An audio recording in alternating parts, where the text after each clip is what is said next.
അന്നേരം കൂലി എന്ന സിനിമയെ പറ്റി ഞാൻ എൻ്റെ രീതിയിൽ റിവ്യൂ പറയാണ്. രജനീകാന്തിനെ നായകനാക്കി ലോകേഷ് കനകരാജ് സംവിധാനം ചെയ്ത കൂലി എന്ന ചിത്രത്തിന് സമ്മിശ്ര പ്രതികരണങ്ങളാണ് ലഭിക്കുന്നത്. സിനിമയെക്കുറിച്ചുള്ള പൊതുവെ ഉയർന്നു കേൾക്കുന്ന ചില അഭിപ്രായങ്ങൾ ഞാൻ പറയട്ടെ.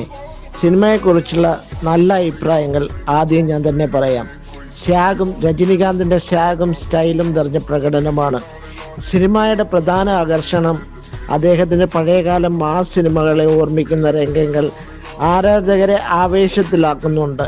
ചിലർ സിനിമയെ ഒരു മാസ് എൻ്റർടൈനർ എന്ന് വിശേഷിപ്പിക്കുന്നു. രജനീകാന്തിൻ്റെ എൻട്രി സീനുകൾക്കും ആക്ഷൻ രംഗങ്ങൾക്കും തിയേറ്ററിൽ മികച്ച പ്രതികരണമാണ് ലഭിക്കുന്നത്. ശോഭിൻ സഗീർ, നാഗാർജുന, സത്യരാജ് തുടങ്ങുന്ന താരങ്ങളുടെ പ്രകടനങ്ങളും